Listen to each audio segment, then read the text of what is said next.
Johannese evangeelium 18. peatükk, salmid 1-10. Kui Jeesus seda oli rääkinud, lahkus ta oma jüngritega üle Kidroni jõe. Seal oli aed, kuhu ta läks oma jüngritega, aga seda paika teadis ka tema äraandja Juudas, sest Jeesus oli seal sageli viibinud koos oma jüngritega. Võtnud kaasa terve väeosa ning ülempreestritelt ja variseridelt sulaseid, tuli Juudas nüüd sinna tõrvikute ja lampide ja relvadega. Jeesus, kes teadis kõike, mis teda ees ootas, astus nüüd nende poole ja küsis, keda te otsite? Nad vastasid talle, Jeesust, Naatsaretlast. Ta ütles neile, mina olengi see. Ka tema äraandja Juudas seisis koos nendega. Kui ta nüüd neile ütles, mina olengi see, taganesid nad ja kukkusid maha. Siis küsis Jeesus neilt veel kord, keda te otsite? Nemad ütlesid, Jeesust, Naatsaretlast. Jeesus vastas, ma ju ütlesin teile, et mina olengi see.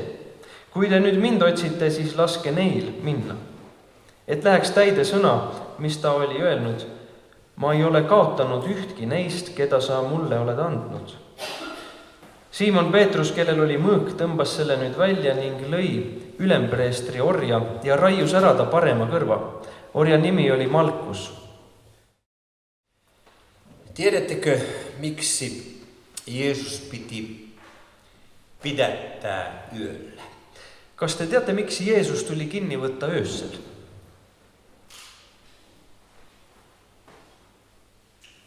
Nimittäin muistakaa, kansa tykkäsi Jeesuksesta. Nimelt mäletate ju, et rahvale Jeesus meeldis.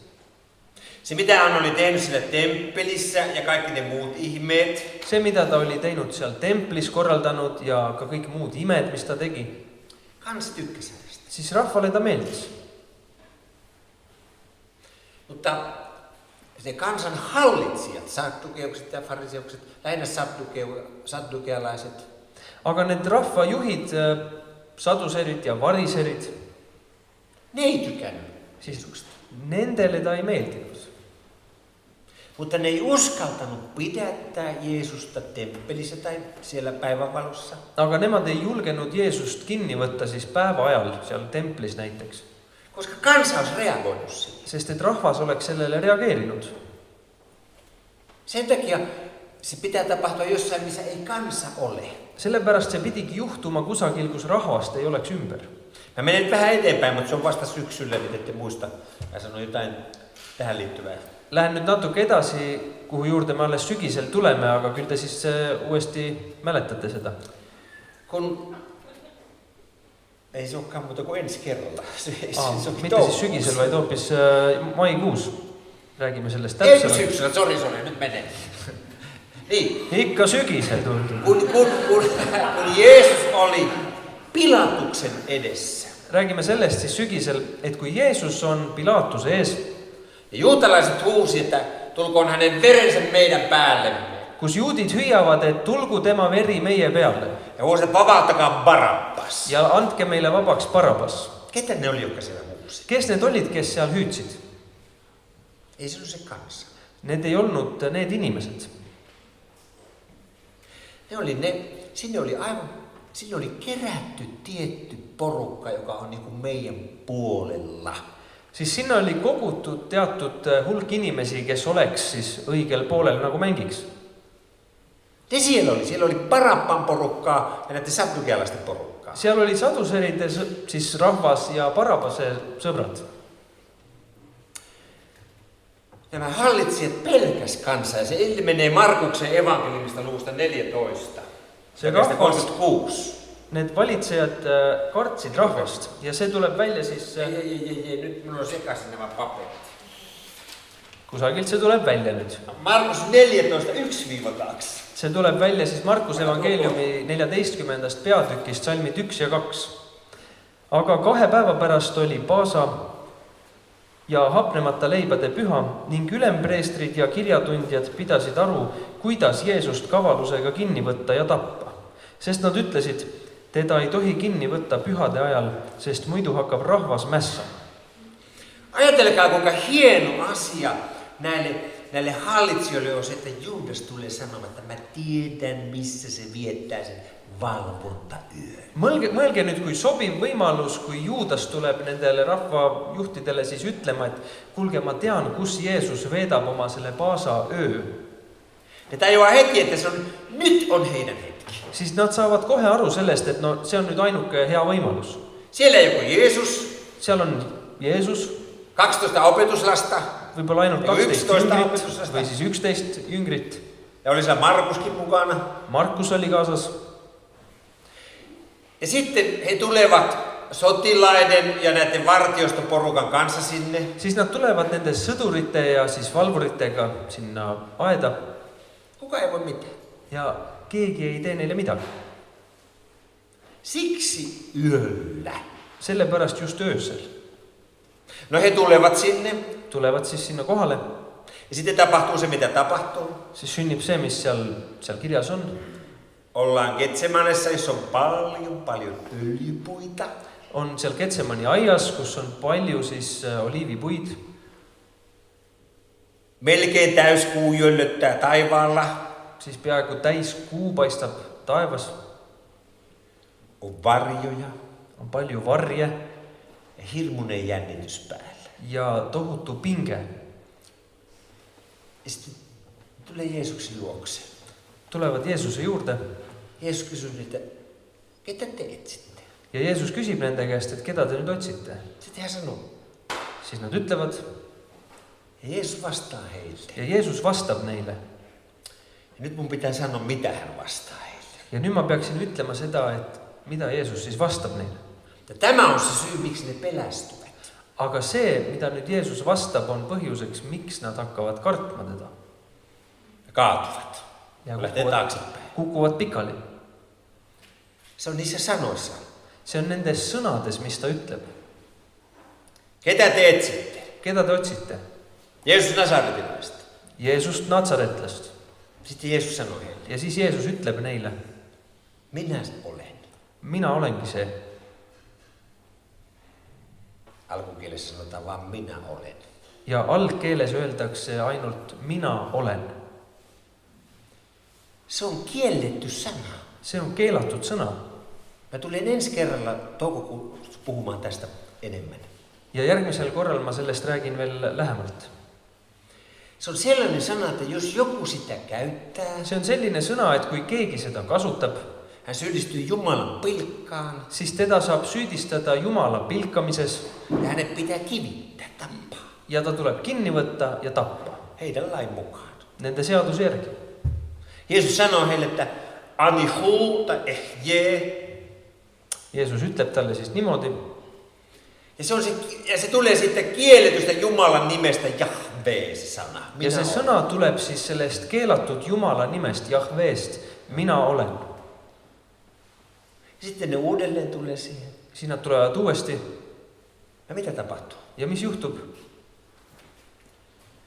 Juudas kavaltaa Jeesuksen Lähi-idän yhdellä merkittävimmällä ystävän merkillä. Siis Juudas reedab Jeesuse ühe Lähis-Ida kõige tähendusrikkama sõpruse nii-öelda žestiga. Suutelemalla häntä. Suudeldes teda.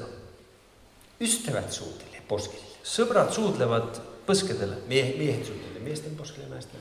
Mehed suudlevad meeste põskedele ja naiste põskedele. Tämä on jotenkin hassua, hän tulee sinne ja mitä hän tekee? Hän osoittaa syvimmän ystävyyden merkin. Ja see paistab veider, et ta tuleb sinna ja ta näitab justkui üles suurimat sõprust suudeldes Jeesust. Mikä on koko maailman historian yksi pahimpia tragedioita? Mis on üks maailma ajaloo kõige hullemaid tragöödiaid? Ystävät pettää. Siis kui sõber petab. Se on sinulle hirveä tilanne. See on sinule tohutult raske olukord. Se on hallitsijoille hirveä tilanne. See on valitsejatele tohutult raske olukord. Se on maalle hirveä tilanne, kun petturi pettää, ystävä oman pettää, Kui sõber petab sõpra, see on kõigile üks kõige kohutavamaid asju. Koska kaikki rakentuu siihen. Sest kõik on üles ehitatud sellele, Ystävät puolustaa. et sõbrad seisavad teineteise eest. Ystävät ei petä. Sõbrad kaitsevad ega peta. Ja mitä meillä tapahtuu? Aga mis siin nüüd juhtus?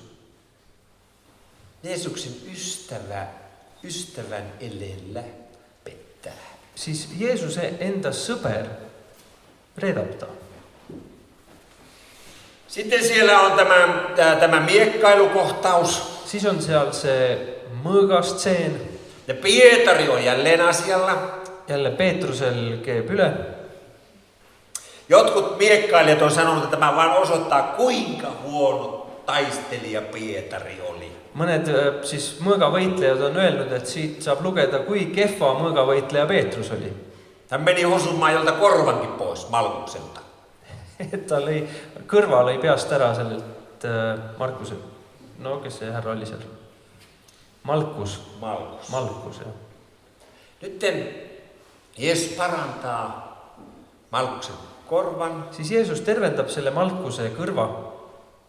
Tämä juttu ei jää tähän. Aga see olukord ei lõppe siia. Varsinkin katolisessa traditiossa puhutaan siitä. Vähemalt katoliiklikus traditsioonis räägitakse veel sellest.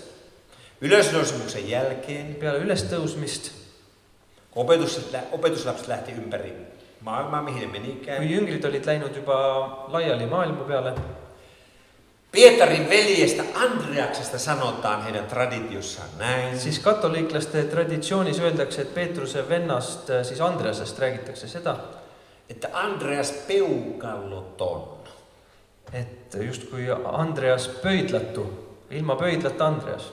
Kun näistä on kuviakin, niin hän on peukalloton. Siis kui piltide peal teda kujutatakse, siis kujutatakse ka ilma pöialdata. Ja he sanovat, että se johtuu siitä. Ja nad ütlevad, et see on selle pärast. Nämä tyypit ei jättänyt kostamatta sitä, mitä Pietarin Malkukselle teki. Et need tüübid, kes seal, kelle sõbral Malkusel oli kõrv ära löödud, siis nad ei jäänud ilma kätte maksuta. Ne ei kostanut sitä Pietarille, Nad ei maksnud kätte Peetrusele, vaan Pietarin veljelle. vaid Peetruse vennale He löivät hänen peukalonsa pois. ja lõid tal pöidlad ära. Ja siksi käytetään sana Andreas peukaloton. Sellepärast kasutatakse ka sõna, et pöidlatu Andreas. Tämä on heidän traditiossa erittäin vahva, he pitävät tästä kiinni. Ja see on siis katoliiklaste traditsioonis hästi tugevalt, nad hoiavad sellest kinni.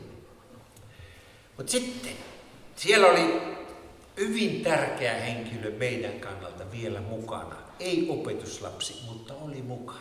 Aga siis meie jaoks seal oli ka veel üks hästi oluline isik, oli seal juures. Ta ei olnud jüngrite hulgas, aga ta oli seal lähedal. Nuori poika. Noor poiss. Ilmeisesti hyvin nuori poika. Ilmselt oli väga noor poiss. No, on valvonta yö. On siis see öö, kus ei magata. Nuoret jaksaa paremmin valvoa kuin vanhat. Noored kindlasti püsivad paremini järkvel kui vanad. Ne oli siellä äidin yläsalissa ja isän. Nad olid seal ema ja isa siis ülemises toas. Sitten lähtee sinne Getsemaneen. Siis nad lähevad sinna Getsemani aeda. No se yläsalin omistajan poika lähtee mukaan. Ja siis selle ülemise saali omanike poiss läheb nendega kaasa. No jotain kivaa tekemistä. No midagi toimub vähemalt. Ja nyt tämä poika tulee sieltä esille. Ja see poiss tuleb ka nüüd siin välja pildile. Ja Raamatussa mainitaan, että Markus oli maailman historian ensimmäinen viuhahtaja. Tiedätkö, mitä on viuhahtaja?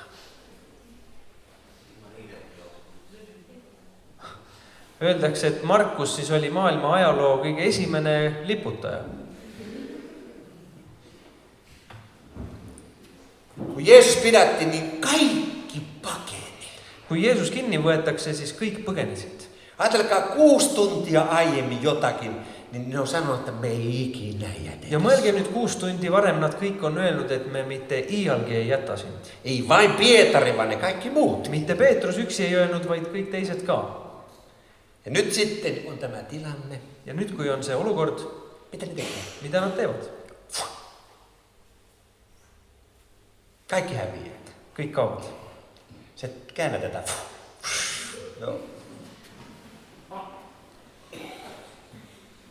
Kaikki lähti karkuun. Kõik põgenesid.